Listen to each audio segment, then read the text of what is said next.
Dan brown ಅವರ the secret of secrets ಕಾದಂಬರಿಯಲ್ಲಿನ ಪ್ರಜ್ಞೆ ಮತ್ತು ಅದರ ರಹಸ್ಯಗಳು.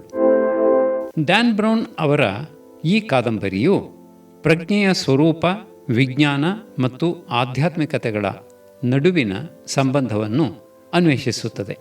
ಕಥೆಯು ಪ್ರೇಗ್ ನಗರದಲ್ಲಿ ನಡೆಯುತ್ತದೆ ಮತ್ತು ಮುಖ್ಯವಾಗಿ ನೋಯೆಟಿಕ್ ವಿಜ್ಞಾನದ ಹಿನ್ನೆಲೆಯಲ್ಲಿ ಪ್ರಜ್ಞೆಯ ಕುರಿತಾದ ಆಳವಾದ ವಿಚಾರಗಳನ್ನು ಮಂಡಿಸುತ್ತದೆ. ಇದು ಕೇವಲ ಒಂದು ರೋಚಕ ಕಥೆಯಲ್ಲ, ಬದಲಾಗಿ ಮಾನವ ಪ್ರಜ್ಞೆಯ ಕಾನ್ಷಿಯಸ್ನೆಸ್ ಆಳವಾದ ರಹಸ್ಯಗಳನ್ನು ಭೇದಿಸುವ ಒಂದು ಬೌದ್ಧಿಕ ಪ್ರಯಾಣ. ಪ್ರೇಗ್ ನಗರದ ಐತಿಹಾಸಿಕ ಹಿನ್ನೆಲೆಯಲ್ಲಿ ಸಾಗುವ ಈ ಕಥೆ ಆಧುನಿಕ ನೋಯೆಟಿಕ್ ವಿಜ್ಞಾನ ಮತ್ತು ಪ್ರಾಚೀನ ಆಧ್ಯಾತ್ಮಿಕ ಸತ್ಯಗಳ ನಡುವಿನ ಅದೃಶ್ಯ ಕೊಂಡಿಯನ್ನು ನಮ್ಮ ಮುಂದೆ ತೆರೆದಿಡುತ್ತದೆ. ಮನುಷ್ಯನ ಅರಿವು ಕೇವಲ ಮೆದುಳಿಗೆ ಸೀಮಿತವೇ ಅಥವಾ ಅದು ಇಡೀ ಬ್ರಹ್ಮಾಂಡದೊಂದಿಗೆ ಬೆಸೆದುಕೊಂಡಿದೆಯೇ ಎಂಬ ಜಿಜ್ಞಾಸೆಯನ್ನು ಈ ಪ್ರಬಂಧವು ಚರ್ಚಿಸುತ್ತದೆ. ಪ್ರಜ್ಞೆಯ ಕುರಿತಾದ ಪ್ರಮುಖ ವಿಚಾರಗಳು. 1. ನೋಯೆಟಿಕ್ ವಿಜ್ಞಾನ. ಕಾದಂಬರಿಯ ಪ್ರಮುಖ ಪಾತ್ರಧಾರಿ ಕ್ಯಾಥರಿನ್ ಸೊಲೊಮನ್ ಒಬ್ಬ ನೋಯೆಟಿಕ್ ವಿಜ್ಞಾನಿ. ಆಕೆಯ ಪ್ರಕಾರ ನೋಯೆಟಿಕ್ ವಿಜ್ಞಾನವು ಮಾನವ ಪ್ರಜ್ಞೆಯ ಅಧ್ಯಯನವಾಗಿದೆ. ಇದು ಭೂಮಿಯ ಮೇಲಿನ ಅತ್ಯಂತ ಹಳೆಯ ವಿಜ್ಞಾನವಾಗಿದ್ದು, ಶತಮಾನಗಳ ಕಾಲ ಧರ್ಮದ ಮೂಲಕ ಈ ರಹಸ್ಯಗಳನ್ನು ತಿಳಿಯಲು ಪ್ರಯತ್ನಿಸಲಾಗಿದೆ. ನೋಯೆಟಿಕ್ ಎಂಬ ಪದವು ಗ್ರೀಕ್ ಭಾಷೆಯ ನೋಯೆರೋಸ್ ಎಂಬ ಪದದಿಂದ ಬಂದಿದೆ. ಇದರ ಅರ್ಥ ಅಂತರ್ದೃಷ್ಟಿ ಅಥವಾ ಬೌದ್ಧಿಕ ತಿಳುವಳಿಕೆ. ನೋಯೆಟಿಕ್ ವಿಜ್ಞಾನವು ಮಾನವನ ಪ್ರಜ್ಞೆ, ಕಾನ್ಷಿಯಸ್ನೆಸ್, ಮಿದುಳು, ದೇಹ ಮತ್ತು ಆತ್ಮದ ನಡುವಿನ ಸಂಬಂಧವನ್ನು ವೈಜ್ಞಾನಿಕವಾಗಿ ಅಧ್ಯಯನ ಮಾಡುವ ಒಂದು ಕ್ಷೇತ್ರವಾಗಿದೆ. ಇದು ಕೇವಲ ಭೌತಿಕ ವಸ್ತುಗಳಿಗಿಂತ ಹೆಚ್ಚಾಗಿ ಮನುಷ್ಯನ ಆಲೋಚನೆಗಳು ಮತ್ತು ನಂಬಿಕೆಗಳು ಹೊರಗಿನ ಪ್ರಪಂಚದ ಮೇಲೆ ಹೇಗೆ ಪ್ರಭಾವ ಬೀರುತ್ತವೆ ಎಂಬುದನ್ನು ಸಂಶೋಧಿಸುತ್ತದೆ. ಈ ವಿಜ್ಞಾನದ ಪ್ರಮುಖ ಸಿದ್ಧಾಂತದ ಪ್ರಕಾರ ಮಾನವನ ಪ್ರಜ್ಞೆಯು ಕೇವಲ ಮಿದುಳಿನ ಜೀವಕೋಶಗಳ ಚಟುವಟಿಕೆಯಲ್ಲ, ಬದಲಾಗಿ ಅದೊಂದು ಶಕ್ತಿಯ ರೂಪ. ಇದು ಅತೀಂದ್ರಿಯ ಅನುಭವಗಳು, ಧ್ಯಾನದ ಶಕ್ತಿ, ದೇಹೇತರ ಅನುಭವಗಳು, ಒಬಿ ಮತ್ತು ದೂರದೃಷ್ಟಿಯಂತಹ ವಿದ್ಯಮಾನಗಳನ್ನು ವಿಜ್ಞಾನದ ಚೌಕಟ್ಟಿನಲ್ಲಿ ವಿವರಿಸಲು ಪ್ರಯತ್ನಿಸುತ್ತದೆ. ಡ್ಯಾನ್ ಬ್ರೌನ್ ಅವರ ಕಾದಂಬರಿಗಳಲ್ಲಿ, ಅದರಲ್ಲೂ ಮುಖ್ಯವಾಗಿ ದಿ ಲಾಸ್ಟ್ ಸಿಂಬಲ್ ಮತ್ತು ದಿ ಸೀಕ್ರೆಟ್ ಆಫ್ ಸೀಕ್ರೆಟ್ಸ್ನಲ್ಲಿ ಈ ವಿಷಯವನ್ನು ಪ್ರಮುಖವಾಗಿ ಚರ್ಚಿಸಲಾಗಿದೆ. ನೋಯೆಟಿಕ್ ವಿಜ್ಞಾನದ ಪ್ರಮುಖ ಸಂಶೋಧನೆಗಳೆಂದರೆ: 1. ಆಲೋಚನೆಯ ಶಕ್ತಿ. ನಮ್ಮ ಧನಾತ್ಮಕ ಅಥವಾ ಋಣಾತ್ಮಕ ಆಲೋಚನೆಗಳು ಭೌತಿಕ ದ್ರವ್ಯ ಅಥವಾ ಮ್ಯಾಟರ್ ಮೇಲೆ ಪರಿಣಾಮ ಬೀರಬಲ್ಲವು. 2. ಸಮೂಹ ಪ್ರಜ್ಞೆ. ಸಾವಿರಾರು ಜನರು ಏಕಕಾಲದಲ್ಲಿ ಒಂದೇ ವಿಷಯದ ಬಗ್ಗೆ ಯೋಚಿಸಿದಾಗ ಅದು ಜಾಗತಿಕ ಮಟ್ಟದಲ್ಲಿ ಬದಲಾವಣೆ ತರಬಲ್ಲದು. 3. ಆಧ್ಯಾತ್ಮಿಕತೆ ಮತ್ತು ವಿಜ್ಞಾನದ ಮಿಲನ. ವಿಜ್ಞಾನವು ಒಪ್ಪದ ಕೆಲವು ಅಲೌಕಿಕ ಸಂಗತಿಗಳಿಗೆ ಇದು ವೈಜ್ಞಾನಿಕ ಆಧಾರ ನೀಡಲು ಶ್ರಮಿಸುತ್ತದೆ. ಒಟ್ಟಾರೆಯಾಗಿ ನೋಯೆಟಿಕ್ ವಿಜ್ಞಾನವು ಮನುಷ್ಯನ ಅಂತರಂಗದ ಅರಿವು ಮತ್ತು ಹೊರಜಗತ್ತಿನ ನಡುವಿನ ಅದೃಶ್ಯ ಸೇತುವೆಯಾಗಿದೆ. ಇದು ನಾವು ಯಾರು ಮತ್ತು ನಮ್ಮ ಪ್ರಜ್ಞೆಯ ಮಿತಿ ಏನು ಎಂಬ ಪ್ರಶ್ನೆಗಳಿಗೆ ಉತ್ತರ ಹುಡುಕುವ ಪ್ರಯತ್ನವಾಗಿದೆ. 2. ದೇಹೇತರ ಅನುಭವ, out of body experience, OBE. ಕಾದಂಬರಿಯ ಆರಂಭದಲ್ಲಿ ಡಾಕ್ಟರ್ ಬ್ರಿಗಿಟಾ ಗೆಸ್ನರ್ ಅವರ ಅನುಭವದ ಮೂಲಕ ಪ್ರಜ್ಞೆಯು ದೇಹದಿಂದ ಬೇರ್ಪಡುವ ಸಾಧ್ಯತೆಯನ್ನು ವಿವರಿಸಲಾಗಿದೆ. ವೈದ್ಯಕೀಯ ಲೋಕದಲ್ಲಿ ಇದನ್ನು ಭ್ರಮೆ ಎಂದು ಕರೆದರೂ, ಪ್ರಜ್ಞೆಯು ದ್ರವ್ಯರಾಶಿ ಇಲ್ಲದೆ ಸ್ವತಂತ್ರವಾಗಿ ಅಸ್ತಿತ್ವದಲ್ಲಿ ಇರಬಹುದು ಎಂಬ ಕಲ್ಪನೆಯನ್ನು ಇದು ನೀಡುತ್ತದೆ. ದೇಹೇತರ ಅನುಭವ ಎಂದರೆ ವ್ಯಕ್ತಿಯ ಪ್ರಜ್ಞೆಯು ಅಥವಾ ಕಾನ್ಷಿಯಸ್ನೆಸ್ ತನ್ನ ಭೌತಿಕ ದೇಹದಿಂದ ತಾತ್ಕಾಲಿಕವಾಗಿ ಬೇರ್ಪಟ್ಟು ಹೊರಗಿನಿಂದ ತನ್ನದೇ ದೇಹವನ್ನು ಅಥವಾ ಸುತ್ತಮುತ್ತಲ ಪರಿಸರವನ್ನು ಗಮನಿಸುವ ಸ್ಥಿತಿ.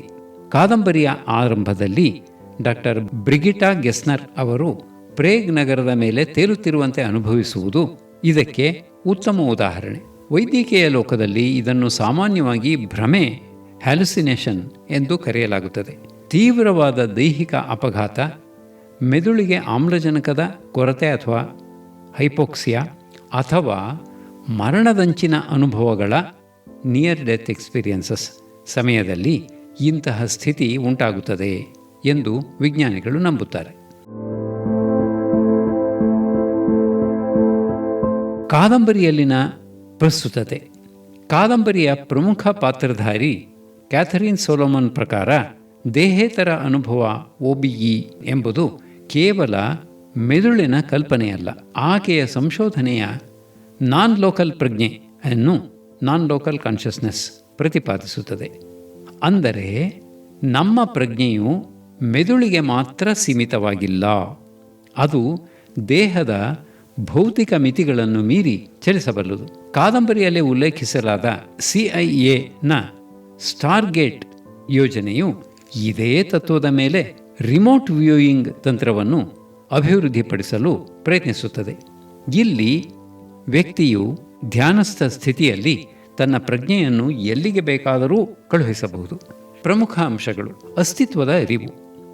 OBE ಸ್ಥಿತಿಯಲ್ಲಿ ವ್ಯಕ್ತಿಗೆ ತನ್ನ ದೈಹಿಕ ದ್ರವ್ಯರಾಶಿಯ ಮಾಸ್ ಅರಿವು ಇರುವುದಿಲ್ಲ, ಆದರೆ ಪ್ರಜ್ಞೆ ಮತ್ತು ಆಲೋಚನಾ ಸಾಮರ್ಥ್ಯ ಸಂಪೂರ್ಣವಾಗಿ ಜಾಗೃತವಾಗಿರುತ್ತದೆ. ಮರಣದ ಸಮಯದ ಅನುಭವ. ಕಾದಂಬರಿಯು ಮರಣದ ಸಮಯದಲ್ಲಿ ಪ್ರತಿಯೊಬ್ಬರೂ ಕನಿಷ್ಠ ಒಂದು ಬಾರಿಯಾದರೂ ಇಂತಹ ಅನುಭವ ಪಡೆಯುತ್ತಾರೆ ಎಂಬ ದತ್ತಾಂಶಗಳನ್ನು ಚರ್ಚಿಸುತ್ತದೆ. ವಿಜ್ಞಾನ ಮತ್ತು ರಹಸ್ಯ. ಆಧುನಿಕ ನೊಯೆಟಿಕ್ ವಿಜ್ಞಾನವು ಇಂತಹ ಅನುಭವಗಳನ್ನು ಕೇವಲ ರಹಸ್ಯವೆಂದು ತಳ್ಳಿಹಾಕದೆ ಅವುಗಳನ್ನು ವೈಜ್ಞಾನಿಕವಾಗಿ ಅಧ್ಯಯನ ಮಾಡಲು ಪ್ರಯತ್ನಿಸುತ್ತದೆ. ಒಟ್ಟಾರೆಯಾಗಿ ಕಾದಂಬರಿಯು OBE ಅನ್ನು ಮಾನವ ಪ್ರಜ್ಞೆಯ ವಿಕಾಸದ ಒಂದು ಹಂತವಾಗಿ ಮತ್ತು ಆತ್ಮವು ದೇಹಕ್ಕಿಂತ ಭಿನ್ನವಾಗಿದೆ ಎಂಬುದಕ್ಕೆ ಸಾಕ್ಷಿಯಾಗಿ ಚಿತ್ರಿಸುತ್ತದೆ. 3. ನಾನ್ ಲೋಕಲ್ ಪ್ರಜ್ಞೆ. ಕ್ಯಾಥರಿನ್ ಅವರ ಸಂಶೋಧನೆಯು ನಾನ್ ಲೋಕಲ್ ಪ್ರಜ್ಞೆಯ ಮೇಲೆ ಕೇಂದ್ರೀಕೃತವಾಗಿದೆ. ಅಂದರೆ ಪ್ರಜ್ಞೆಯು ಕೇವಲ ಮಿದುಳಿಗೆ ಸೀಮಿತವಾಗಿಲ್ಲ, ಅದು ದೇಹದ ಬಂಧನದಿಂದ ಮುಕ್ತವಾಗಿ ಎಲ್ಲಿ ಬೇಕಾದರೂ ಚಲಿಸಬಲ್ಲದು. Remote viewing. ಇದು ಕೇವಲ ಕಲ್ಪನೆಯಲ್ಲ, ವಿಜ್ಞಾನದ ಮೂಲಕ ಸಾಬೀತುಪಡಿಸಬಹುದಾದ ಸತ್ಯ ಎಂಬುದು ಅವರ ವಾದ. ಪರಿಕಲ್ಪನೆ. ಸಾಮಾನ್ಯವಾಗಿ ವಿಜ್ಞಾನವು ಪ್ರಜ್ಞೆಯು ನ್ಯೂರಾನ್ಸ್ ಅಥವಾ ಮೆದುಳಿನ ಜೀವಕೋಶಗಳ ನಡುವೆ ನಡೆಯುವ ರಾಸಾಯನಿಕ ಪ್ರಕ್ರಿಯೆ ಎಂದು ನಂಬುತ್ತದೆ. ಆದರೆ ನಾನ್ ಲೋಕಲ್ ಪ್ರಜ್ಞೆಯ ಸಿದ್ಧಾಂತವು ಇದಕ್ಕೆ ವಿರುದ್ಧವಾಗಿದೆ. ಇದರ ಪ್ರಕಾರ ಮಾನವನ ಪ್ರಜ್ಞೆಯು ಕೇವಲ ಮೆದುಳಿನೊಳಗೆ ಬಂಧಿಯಾಗಿಲ್ಲ, ಅದು ಸಮಯ ಮತ್ತು ಸ್ಥಳದ ಸ್ಪೇಸ್ ಆ್ಯಂಡ್ ಟೈಮ್ ಮಿತಿಗಳನ್ನು ಮೀರಿ ಅಸ್ತಿತ್ವದಲ್ಲಿದೆ. ಅಂದರೆ ನಮ್ಮ ಆಲೋಚನೆಗಳು ಅಥವಾ ಅರಿವು ನಮ್ಮ ದೇಹದಿಂದ ದೂರವಿರುವ ವಸ್ತು ಅಥವಾ ಘಟನೆಯೊಂದಿಗೆ ನೇರ ಸಂಪರ್ಕ ಹೊಂದಲು ಸಾಧ್ಯವಿದೆ. ಕಾದಂಬರಿಯಲ್ಲಿನ ಪ್ರಮುಖ ಅಂಶಗಳು: 1. ದೂರದೃಷ್ಟಿ ಮತ್ತು ಸಂಪರ್ಕ, ರಿಮೋಟ್ ವ್ಯೂಯಿಂಗ್. ಕಾದಂಬರಿಯ ಪಾತ್ರಧಾರಿ ಕ್ಯಾಥರಿನ್ ಸೊಲೊಮನ್ ತನ್ನ ಸಂಶೋಧನೆಯಲ್ಲಿ ಪ್ರಜ್ಞೆಯು ಸ್ಥಳೀಯವಲ್ಲದ ಸ್ವಭಾವವನ್ನು ಹೊಂದಿದೆ ಎಂದು ವಾದಿಸುತ್ತಾರೆ. ಒಬ್ಬ ವ್ಯಕ್ತಿಯು ಒಂದು ಸ್ಥಳದಲ್ಲಿ ಇದ್ದುಕೊಂಡೇ ಬಹಳ ದೂರದಲ್ಲಿರುವ ಮತ್ತೊಂದು ಸ್ಥಳದ ದೃಶ್ಯಗಳನ್ನು ಅಥವಾ ಮಾಹಿತಿಯನ್ನು ತನ್ನ ಪ್ರಜ್ಞೆಯ ಮೂಲಕ ಪಡೆಯಲು ಸಾಧ್ಯ. ಇದನ್ನು ವಿಜ್ಞಾನದಲ್ಲಿ ನಾನ್ ಲೋಕಲ್ ಎಂದು ಕರೆಯಲಾಗುತ್ತದೆ, ಏಕೆಂದರೆ ಇಲ್ಲಿ ಮಾಹಿತಿ ವರ್ಗಾವಣೆಗೆ ಯಾವುದೇ ಭೌತಿಕ ಮಾಧ್ಯಮದ ಅಗತ್ಯ ಇರುವುದಿಲ್ಲ. Quantum entanglement. ಈ ಪರಿಕಲ್ಪನೆಯನ್ನು ವಿವರಿಸಲು ಕ್ಯಾಥರಿನ್ ಕ್ವಾಂಟಮ್ ಭೌತಶಾಸ್ತ್ರದ ಮೊರೆ ಹೋಗುತ್ತಾರೆ. ಹೇಗೆ ಎರಡು ಕಣಗಳು ಎಷ್ಟೇ ದೂರದಲ್ಲಿದ್ದರೂ ಒಂದಕ್ಕೊಂದು ಕ್ಷಣಾರ್ಧದಲ್ಲಿ ಪ್ರತಿಕ್ರಿಯಿಸುತ್ತವೆಯೋ ಹಾಗೆಯೇ ಮಾನವ ಪ್ರಜ್ಞೆಯು ಬ್ರಹ್ಮಾಂಡದ ಇತರ ಭಾಗಗಳೊಂದಿಗೆ ಸಂಪರ್ಕ ಹೊಂದಿದೆ. ಮಿದುಳು ಒಂದು ರಿಸೀವರ್. ಕಾದಂಬರಿಯ ಪ್ರಕಾರ ನಮ್ಮ ಮಿದುಳು ಪ್ರಜ್ಞೆಯನ್ನು ಉತ್ಪಾದಿಸುವುದಿಲ್ಲ, ಬದಲಾಗಿ ಅದು ಬ್ರಹ್ಮಾಂಡದಲ್ಲೇ ಹರಡಿರುವ ಪ್ರಜ್ಞೆಯನ್ನು ಸ್ವೀಕರಿಸುವ ಒಂದು ರೇಡಿಯೋ ರಿಸೀವರ್ ಅಥವಾ ಆಂಟನಾದಂತೆ ಕಾರ್ಯನಿರ್ವಹಿಸುತ್ತದೆ. ಪ್ರಜ್ಞೆಯು ಒಂದು ಸಾರ್ವತ್ರಿಕ ಕ್ಷೇತ್ರವಾಗಿದ್ದು, ಯೂನಿವರ್ಸಲ್ ಫೀಲ್ಡ್. ನಮ್ಮ ಮನಸ್ಸು ಅದರಲ್ಲಿ ಒಂದು ಭಾಗವಷ್ಟೇ. ಸಮುದಾಯ ಪ್ರಜ್ಞೆ. ನಾನ್ ಲೋಕಲ್ ಪ್ರಜ್ಞೆಯು ಕೇವಲ ವೈಯಕ್ತಿಕವಲ್ಲ, ಅದು ಸಾಮೂಹಿಕವಾದುದು. ಅನೇಕ ಜನರ ಆಲೋಚನೆಗಳು ಒಟ್ಟಾದಾಗ ಅವು ಭೌತಿಕ ಜಗತ್ತಿನ ಮೇಲೆ ಪರಿಣಾಮ ಬೀರಬಲ್ಲವು ಎಂಬುದು ಈ ಕಾದಂಬರಿಯ ಒಂದು ಪ್ರಮುಖ ರಹಸ್ಯವಾಗಿದೆ. ಒಟ್ಟಾರೆಯಾಗಿ ನಾನ್ ಲೋಕಲ್ ಪ್ರಜ್ಞೆ ಎಂದರೆ ನಮ್ಮ ಅರಿವು ಮತ್ತು ನಮ್ಮ ಭೌತಿಕ ದೇಹದ ಗಡಿಯನ್ನು ಮೀರಿ ಇಡೀ ಬ್ರಹ್ಮಾಂಡದೊಂದಿಗೆ ಬೆಸೆದುಕೊಂಡಿದೆ ಎಂಬ ಅದ್ಭುತ ವೈಜ್ಞಾನಿಕ ಮತ್ತು ಆಧ್ಯಾತ್ಮಿಕ ಕಲ್ಪನೆಯಾಗಿದೆ. 4. Universal consciousness. ಕಾದಂಬರಿಯು ಆಕಾಶಿಕ್ ಫೀಲ್ಡ್ಸ್ ಅಥವಾ ಅನಿಮಾ ಮುಂಡಿ ಎಂಬ ಪರಿಕಲ್ಪನೆಯನ್ನು ಪ್ರಸ್ತಾಪಿಸುತ್ತದೆ. ಇದು ಇಡೀ ಬ್ರಹ್ಮಾಂಡವನ್ನು ಆವರಿಸಿರುವ ಪ್ರಜ್ಞೆಯ ಕ್ಷೇತ್ರವಾಗಿದ್ದು, ಮಾನವ ಮಿದುಳು ಈ ಕ್ಷೇತ್ರದಿಂದ ಸಿಗ್ನಲ್ಗಳನ್ನು ಸ್ವೀಕರಿಸುವ ಒಂದು ರಿಸೀವರ್ನಂತೆ ಕಾರ್ಯನಿರ್ವಹಿಸುತ್ತದೆ.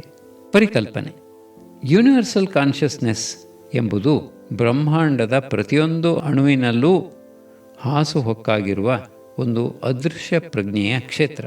ಕಾದಂಬರಿಯ ಪ್ರಕಾರ ಪ್ರಜ್ಞೆಯು ಕೇವಲ ಮನುಷ್ಯನ ಮಿದುಳಿನೊಳಗೆ ಉತ್ಪತ್ತಿಯಾಗುವ ವಿದ್ಯಮಾನವಲ್ಲ, ಬದಲಾಗಿ ಇದು ಇಡೀ ವಿಶ್ವವನ್ನು ಆವರಿಸಿರುವ ಒಂದು ಅಗಾಧ ಶಕ್ತಿ ಅಥವಾ ಕ್ಷೇತ್ರ, ಫೀಲ್ಡ್. ಮನುಷ್ಯನ ಮಿದುಳು ಈ ಸಾರ್ವತ್ರಿಕ ಪ್ರಜ್ಞೆಯನ್ನು ಸ್ವೀಕರಿಸುವ ಮತ್ತು ಪ್ರಸಾರ ಮಾಡುವ ಒಂದು ಆಂಟನಾ ಅಥವಾ ರಿಸೀವರ್ನಂತೆ ಕಾರ್ಯನಿರ್ವಹಿಸುತ್ತದೆ. ಕಾದಂಬರಿಯಲ್ಲಿನ ಪ್ರಮುಖ ಅಂಶಗಳು: 1. ಏಕತೆಯ ದರ್ಶನ. ಕಾದಂಬರಿಯ ಪಾತ್ರವಾದ ದಿ ಗೋಲೆಮ್ ತಾನು ಅನುಭವಿಸುವ ಈಥರ್ ಎಂಬ ಸ್ಥಿತಿಯಲ್ಲಿ ಇಡೀ ಜಗತ್ತು ಮತ್ತು ತಾನು ಒಂದೇ ಎಂಬ ಯೂನಿವರ್ಸಲ್ ಕನೆಕ್ಷನ್ ಅಥವಾ ಸಾರ್ವತ್ರಿಕ ಸಂಪರ್ಕವನ್ನು ಅನುಭವಿಸುತ್ತಾನೆ. ಇದು ಪ್ರಜ್ಞೆಯು ವಿಭಜಿತವಾಗಿಲ್ಲ, ಬದಲಾಗಿ ಎಲ್ಲವನ್ನೂ ಜೋಡಿಸುವ ಏಕೈಕ ಶಕ್ತಿ ಎಂಬುದನ್ನು ತೋರಿಸುತ್ತದೆ. ನೋಯೆಟಿಕ್ ವಿಜ್ಞಾನದ ತರ್ಕ. ಕ್ಯಾಥರಿನ್ ಸೊಲೊಮನ್ ಅವರ ಸಂಶೋಧನೆಯು ಸಮೂಹ ಪ್ರಜ್ಞೆ ಅಥವಾ ಕಲೆಕ್ಟಿವ್ ಕಾನ್ಷಿಯಸ್ನೆಸ್ ಹೇಗೆ ಭೌತಿಕ ಜಗತ್ತಿನ ಮೇಲೆ ಪರಿಣಾಮ ಬೀರುತ್ತದೆ ಎಂಬುದನ್ನು ವಿವರಿಸುತ್ತದೆ. ಸಾವಿರಾರು ಮನಸ್ಸುಗಳು ಒಂದೇ ಗುರಿಯತ್ತ ಕೇಂದ್ರೀಕೃತವಾದಾಗ ಆ ಪ್ರಜ್ಞೆಯು ಯೂನಿವರ್ಸಲ್ ಫೀಲ್ಡ್ ಮೂಲಕ ಭೌತಿಕ ದ್ರವ್ಯಗಳನ್ನು ಮ್ಯಾಟರ್ ಬದಲಿಸಬಲ್ಲದು. ಮರಣ ಮತ್ತು ಪ್ರಜ್ಞೆ. ಡಾಕ್ಟರ್ ಬ್ರಿಗಿಟಾ ಗೆಸ್ನರ್ ಅವರ ದೇಹೇತರ ಅನುಭವ OBE ಮೂಲಕ ಪ್ರಜ್ಞೆಯು ದೇಹದ ಸಾವಿನ ನಂತರವೂ ಈ ಸಾರ್ವತ್ರಿಕ ಕ್ಷೇತ್ರದಲ್ಲಿ ಲೀನವಾಗಿ ಅಸ್ತಿತ್ವದಲ್ಲಿ ಇರುತ್ತದೆ ಎಂಬ ಕಲ್ಪನೆಯನ್ನು ಕಾದಂಬರಿ ನೀಡುತ್ತದೆ. ಧರ್ಮ ಮತ್ತು ವಿಜ್ಞಾನದ ಸಮನ್ವಯ. ಪ್ರಾಚೀನ ಧರ್ಮಗಳು ಇದನ್ನು ಆತ್ಮ ಅಥವಾ ಬ್ರಹ್ಮನ್ ಎಂದು ಕರೆದರೆ, ಆಧುನಿಕ ನೋಯೆಟಿಕ್ ವಿಜ್ಞಾನವು ಇದನ್ನು ಯೂನಿವರ್ಸಲ್ ಕಾನ್ಷಿಯಸ್ನೆಸ್ ಎಂದು ಕರೆಯುತ್ತದೆ.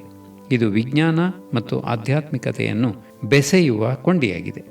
ಒಟ್ಟಾರೆಯಾಗಿ ನಾವು ಪ್ರತ್ಯೇಕ ವ್ಯಕ್ತಿಗಳಲ್ಲ, ಬದಲಾಗಿ ಒಂದೇ ಅಗಾಧ ಪ್ರಜ್ಞೆಯ ಸಾಗರದ ಸಣ್ಣ ಅಲೆಗಳು ಎಂಬುದು ಈ ಕಾದಂಬರಿಯ ಸಾರಾಂಶವಾಗಿದೆ. 5. ತಂತ್ರಜ್ಞಾನ ಮತ್ತು ಪ್ರಜ್ಞೆಯ ಮಿಲನ. H2M interface. ಕಾದಂಬರಿಯ ಒಂದು ಭಯಾನಕ ಮಗ್ಗುಲೆಂದರೆ CIA ನಡೆಸುವ ಪ್ರಾಜೆಕ್ಟ್ ಥ್ರೆಶೋಲ್ಡ್. ಇಲ್ಲಿ ಮಾನವ ಮಿದುಳು ಮತ್ತು ಯಂತ್ರಗಳ ನಡುವೆ ನೇರ ಸಂಪರ್ಕ ಏರ್ಪಡಿಸುವ ತಂತ್ರಜ್ಞಾನವನ್ನು ಅಭಿವೃದ್ಧಿಪಡಿಸಲಾಗುತ್ತಿದೆ. ಇದು ಮಿದುಳಿಗೆ ಚಿಪ್ಗಳನ್ನು ಅಳವಡಿಸುವ ಮೂಲಕ ಮನುಷ್ಯನ ಆಲೋಚನೆಗಳನ್ನು ನಿಯಂತ್ರಿಸುವ ಅಥವಾ ವರ್ಧಿಸುವ ಉದ್ದೇಶವನ್ನು ಹೊಂದಿದೆ. ಪರಿಕಲ್ಪನೆ. ಕಾದಂಬರಿಯಲ್ಲಿ H2M ಇಂಟರ್ಫೇಸ್ ಎಂಬುದು ಮನುಷ್ಯನ ಪ್ರಜ್ಞೆ ಮತ್ತು ಕೃತಕ ಬುದ್ಧಿಮತ್ತೆ ಅಥವಾ ಯಂತ್ರಗಳ ನಡುವೆ ನೇರ ಸಂಪರ್ಕವನ್ನು ಏರ್ಪಡಿಸುವ ಒಂದು ಅತ್ಯಾಧುನಿಕ ತಂತ್ರಜ್ಞಾನವಾಗಿದೆ. ಈ ಮಿಲನವು ಕೇವಲ ಮನುಷ್ಯ ಯಂತ್ರವನ್ನು ನಿಯಂತ್ರಿಸುವುದಕ್ಕೆ ಸೀಮಿತವಾಗಿಲ್ಲ, ಬದಲಾಗಿ ಯಂತ್ರವು ಮನುಷ್ಯನ ಮಿದುಳಿನ ಸಾಮರ್ಥ್ಯವನ್ನು ವಿಸ್ತರಿಸಲು ಅಥವಾ ಮರುರೂಪಿಸಲು ರೀವೈರ್ ಬಳಸಲ್ಪಡುತ್ತದೆ. ಕಾದಂಬರಿಯಲ್ಲಿನ ಪ್ರಮುಖ ಅಂಶಗಳು. 1. Project threshold. CIA ನಡೆಸುವ ಈ ಗುಪ್ತ ಯೋಜನೆಯ ಮುಖ್ಯ ಉದ್ದೇಶವೇ ಪ್ರಜ್ಞೆ ಮತ್ತು ತಂತ್ರಜ್ಞಾನವನ್ನು ಬೆಸೆಯುವುದು. ಪ್ರೇಗ್ ನಗರದ ಅಡಿಯಲ್ಲಿ ನಿರ್ಮಿಸಲಾದ ಈ ಬೃಹತ್ ಪ್ರಯೋಗಾಲಯದಲ್ಲಿ ಮಾನವ ಪ್ರಜ್ಞೆಯನ್ನು ಆಯುಧವನ್ನಾಗಿ ವೆಪನೈಸೇಷನ್ ಪರಿವರ್ತಿಸುವ ಪ್ರಯತ್ನ ನಡೆಯುತ್ತದೆ. 2. ನ್ಯೂರಲ್ ಪ್ಲಾಸ್ಟಿಸಿಟಿ ಮತ್ತು VR. H2M ಇಂಟರ್ಫೇಸ್ ಮೂಲಕ ಮಿದುಳಿನ ನರಕೋಶಗಳನ್ನು ಮರುಸಂಘಟಿಸಲು ವರ್ಚುವಲ್ ರಿಯಾಲಿಟಿ ಮತ್ತು ಪ್ರಬಲವಾದ ಸೈಕೆಡೆಲಿಕ್ ಔಷಧಿಗಳನ್ನು ಏಕಕಾಲದಲ್ಲಿ ಬಳಸಲಾಗುತ್ತದೆ. ಈ ತಂತ್ರಜ್ಞಾನವು ಮನುಷ್ಯನ ಅನುಭವಗಳನ್ನು ಎಷ್ಟು ತೀವ್ರಗೊಳಿಸುತ್ತದೆ ಎಂದರೆ, ಮಿದುಳು ಹೊಸ ಪರಿಸರಕ್ಕೆ ತಕ್ಕಂತೆ ತನ್ನ ಭೌತಿಕ ರಚನೆಯನ್ನೇ ಬದಲಿಸಿಕೊಳ್ಳುತ್ತದೆ. 3. Quantum computing. ಈ ಇಂಟರ್ಫೇಸನ್ನು ಕಾರ್ಯಗತಗೊಳಿಸಲು ಕ್ವಾಂಟಮ್ ಕಂಪ್ಯೂಟರ್ಗಳನ್ನು ಬಳಸಲಾಗುತ್ತದೆ.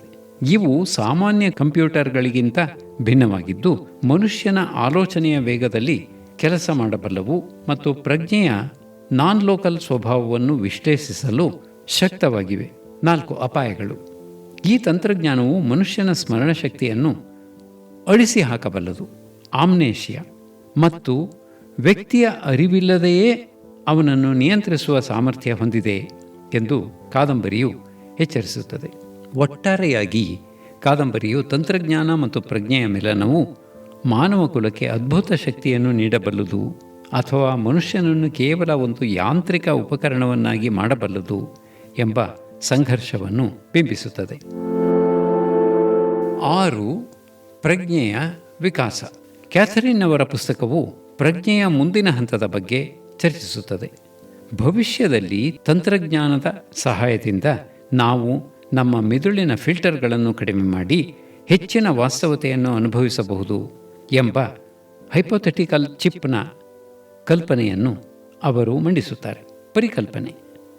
ಕಾದಂಬರಿಯಲ್ಲಿ ಪ್ರಜ್ಞೆಯ ವಿಕಾಸವನ್ನು ಮನುಷ್ಯನ ಅರಿವಿನ ಮಿತಿಗಳನ್ನು ಮೀರಿ ಬೆಳೆಯುವ ಪ್ರಕ್ರಿಯೆಯಾಗಿ ಚಿತ್ರಿಸಲಾಗಿದೆ. ಲೇಖಕರು ಪ್ರಜ್ಞೆಯನ್ನು ಕೇವಲ ಮೆದುಳಿನ ಜೈವಿಕ ಪ್ರಕ್ರಿಯೆಯಾಗಿ ನೋಡದೆ ಅದೊಂದು ಸಾರ್ವತ್ರಿಕ ಕ್ಷೇತ್ರದ ಯೂನಿವರ್ಸಲ್ ಫೀಲ್ಡ್ ಭಾಗವಾಗಿ ವಿವರಿಸುತ್ತಾರೆ. ಪ್ರಜ್ಞೆಯ ವಿಕಾಸ ಎಂದರೆ ಈ ಸಾರ್ವತ್ರಿಕ ಪ್ರಜ್ಞೆಯೊಂದಿಗೆ ಮನುಷ್ಯನು ಹೊಂದಿರುವ ಸಂಪರ್ಕವನ್ನು ಹೆಚ್ಚು ಆಳವಾಗಿಸುವುದು ಎಂದರ್ಥ. ಕಾದಂಬರಿಯಲ್ಲಿನ ಪ್ರಮುಖ ಅಂಶಗಳು: ಪ್ರಾಚೀನ ಜ್ಞಾನ ಮತ್ತು ಆಧುನಿಕ ವಿಜ್ಞಾನ. ಪ್ರಜ್ಞೆಯ ಅಧ್ಯಯನವು ಭೂಮಿಯ ಮೇಲಿನ ಅತ್ಯಂತ ಹಳೆಯ ವಿಜ್ಞಾನವಾಗಿದೆ ಎಂದು ಕಾದಂಬರಿ ಹೇಳುತ್ತದೆ. ಹಳೆಯ ಕಾಲದ ಋಷಿಮುನಿಗಳು ಅಧ್ಯಾತ್ಮದ ಮೂಲಕ ಕಂಡುಕೊಂಡ ಸತ್ಯಗಳನ್ನು ಇಂದು ನೋಯೆಟಿಕ್ ವಿಜ್ಞಾನವು ವೈಜ್ಞಾನಿಕ ಪ್ರಯೋಗಗಳ ಮೂಲಕ ಸಾಬೀತುಪಡಿಸಲು ಹೊರಟಿದೆ. ಇದು ಪ್ರಜ್ಞೆಯ ವಿಕಾಸದ ಒಂದು ಹಂತವಾಗಿದೆ. ಫಿಲ್ಟರ್ಗಳ ನಿವಾರಣೆ. ಕಾದಂಬರಿಯ ಪಾತ್ರವಾದ ಕ್ಯಾಥರಿನ್ ಸೋಲಮನ್ ಪ್ರಕಾರ ಮನುಷ್ಯನ ಮೆದುಳು ಪ್ರಜ್ಞೆಯನ್ನು ಸ್ವೀಕರಿಸುವಾಗ ಅನೇಕ ಫಿಲ್ಟರ್ಗಳನ್ನು ಹೊಂದಿರುತ್ತದೆ. ಪ್ರಜ್ಞೆಯ ಮುಂದಿನ ಹಂತದ ವಿಕಾಸದಲ್ಲಿ ಈ ಫಿಲ್ಟರ್ಗಳನ್ನು ಕಡಿಮೆ ಮಾಡುವುದರಿಂದ ನಾವು ಬ್ರಹ್ಮಾಂಡದ ಸತ್ಯವನ್ನು ಅಥವಾ ವಾಸ್ತವವನ್ನು ರಿಯಾಲಿಟಿ ಹೆಚ್ಚಿನ ಪ್ರಮಾಣದಲ್ಲಿ ಗ್ರಹಿಸಲು ಸಾಧ್ಯವಾಗುತ್ತದೆ. 3. ತಂತ್ರಜ್ಞಾನದ ಪ್ರಭಾವ. ಭವಿಷ್ಯದಲ್ಲಿ ತಂತ್ರಜ್ಞಾನವು, ಉದಾಹರಣೆಗೆ ಮೆದುಳಿನ ಚಿಪ್ಪುಗಳು, ಮನುಷ್ಯನ ಪ್ರಜ್ಞೆಯ ವಿಕಾಸಕ್ಕೆ ಪೂರಕವಾಗಿ ಅಥವಾ ಮಾರಕವಾಗಿ ಕೆಲಸ ಮಾಡಬಲ್ಲದು ಎಂಬ ಚರ್ಚೆ ಇಲ್ಲಿದೆ. ಇದು ಮನುಷ್ಯ ಮತ್ತು ಯಂತ್ರದ ನಡುವಿನ ಸಂಪರ್ಕವನ್ನು ಅಥವಾ H2M ಇಂಟರ್ಫೇಸ್ ಅನ್ನು ಏರ್ಪಡಿಸುವ ಮೂಲಕ ಪ್ರಜ್ಞೆಯ ಹೊಸ ಆಯಾಮವನ್ನು ತೆರೆಯುವ ಸಾಧ್ಯತೆಯನ್ನು ತೋರುತ್ತದೆ. ಸಮೂಹ ಪ್ರಜ್ಞೆಯ ಶಕ್ತಿ.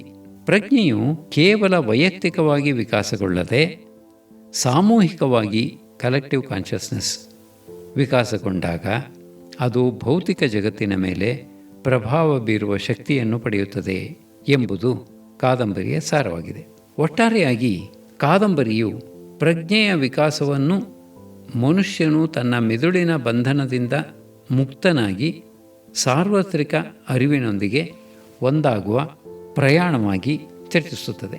ದಿ ಸೀಕ್ರೆಟ್ ಆಫ್ ಸೀಕ್ರೆಟ್ಸ್ ಕಾದಂಬರಿಯು ನಮಗೆ ನೀಡುವ ಅತ್ಯಂತ ದೊಡ್ಡ ಸಂದೇಶವೆಂದರೆ ನಾವು ಕೇವಲ ಮಾಂಸಖಂಡಗಳ ದೇಹವಲ್ಲ, ಬದಲಾಗಿ ಅಪಾರ ಶಕ್ತಿಯುಳ್ಳ ಪ್ರಜ್ಞೆಯ ಸ್ವರೂಪಗಳು.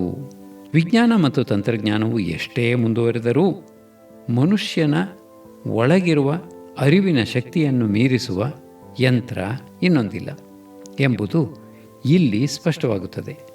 ಪ್ರಜ್ಞೆಯ ವಿಕಾಸವು ಕೇವಲ ಪ್ರಯೋಗಾಲಯದ ವಿಷಯವಲ್ಲ, ಅದು ಪ್ರತಿಯೊಬ್ಬ ವ್ಯಕ್ತಿಯ ಅಂತರಂಗದ ಅನ್ವೇಷಣೆಯಾಗಿದೆ. ವಿಜ್ಞಾನವು ಧರ್ಮದ ರಹಸ್ಯಗಳನ್ನು ಒಪ್ಪಿಕೊಂಡಾಗ ಮತ್ತು ಧರ್ಮವು ವಿಜ್ಞಾನದ ತರ್ಕವನ್ನು ಅಳವಡಿಸಿಕೊಂಡಾಗ ಮಾತ್ರ ಮಾನವ ಕುಲವು ತನ್ನ ನಿಜವಾದ ಸಾಮರ್ಥ್ಯವನ್ನು ಗುರುತಿಸಲು ಸಾಧ್ಯ.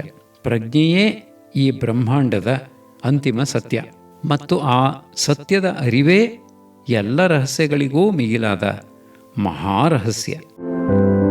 Secret of secrets.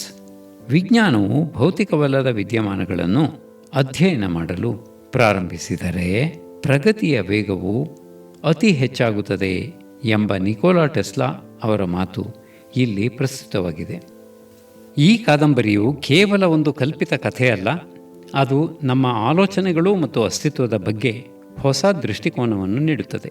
ವಿಜ್ಞಾನ ಮತ್ತು ಆಧ್ಯಾತ್ಮದ ನಡುವಿನ ಗಡಿಯನ್ನು ಹೇಗೆ ಅಳಿಸಬಹುದು ಎಂಬುದು ಇದರಲ್ಲಿನ ಅತ್ಯಂತ ರೋಚಕ ಅಂಶ.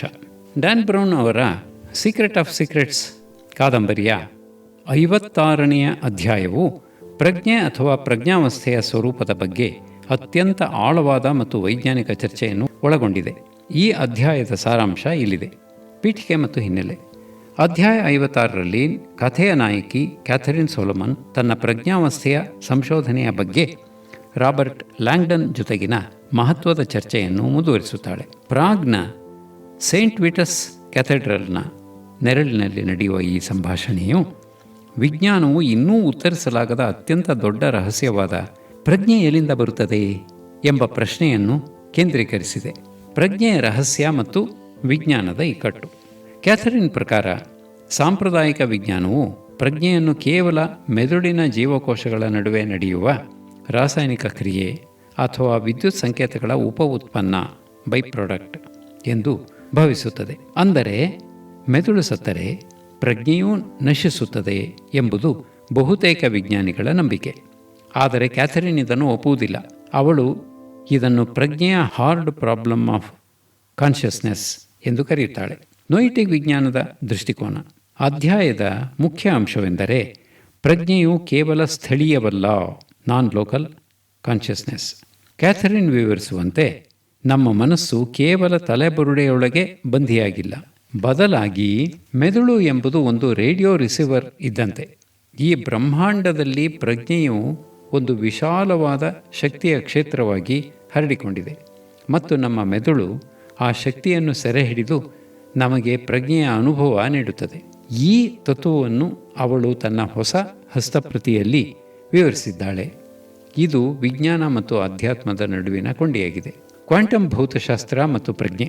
ಈ ಅಧ್ಯಾಯದಲ್ಲಿ ವಿಜ್ಞಾನದ ಮತ್ತೊಂದು ಆಯಾಮವನ್ನು ಚರ್ಚಿಸಲಾಗಿದೆ. ಕ್ವಾಂಟಮ್ ಭೌತಶಾಸ್ತ್ರದ ಪ್ರಕಾರ ಗಮನಿಸುವವನು ಅಥವಾ ಅಬ್ಸರ್ವರ್ ಇಲ್ಲದೆ ವಸ್ತುವು ಅಸ್ತಿತ್ವದಲ್ಲಿ ಇರಲು ಸಾಧ್ಯವಿಲ್ಲ. ಅಂದರೆ ನಮ್ಮ ಪ್ರಜ್ಞೆಯೇ ಈ ಜಗತ್ತನ್ನು ಸೃಷ್ಟಿಸುತ್ತದೆ ಎಂಬ ಕ್ರಾಂತಿಕಾರಿ ವಿಚಾರವನ್ನು ಕ್ಯಾಥರಿನ್ ಮಂಡಿಸುತ್ತಾಳೆ. ನಮ್ಮ ಆಲೋಚನೆಗಳು ಭೌತಿಕ ಪ್ರಪಂಚದ ಮೇಲೆ ಪ್ರಭಾವ ಬೀರಬಲ್ಲವು ಎಂಬುದು ಅವಳ ವಾದ. ಅಧ್ಯಾಯ 56 ಕೇವಲ ವೈಜ್ಞಾನಿಕ ಚರ್ಚೆಯಲ್ಲ, ಇದು ಮನುಷ್ಯನ ಅಸ್ತಿತ್ವದ ಬಗೆಗಿನ ಹೊಸ ದೃಷ್ಟಿಕೋನ. ಪ್ರಜ್ಞೆಯು ಸಾವಿನ ನಂತರವೂ ಉಳಿಯಬಲ್ಲುದು ಮತ್ತು ಅದು ವಿಶ್ವದ ಮೂಲ ಚೈತನ್ಯದ ಭಾಗವಾಗಿದೆ ಎಂಬ ಸುಳಿವನ್ನು ಈ ಅಧ್ಯಾಯ ನೀಡುತ್ತದೆ. ಇದು ಕಾದಂಬರಿಯ ಮುಂದಿನ ತಿರುವುಗಳಿಗೆ ಮತ್ತು ಥ್ರೆಶೋಲ್ಡ್ ಎಂಬ ಗುಪ್ತ ಯೋಜನೆಯ ರಹಸ್ಯಗಳನ್ನು ಭೇದಿಸಲು ಅಡಿಪಾಯ ಹಾಕುತ್ತದೆ.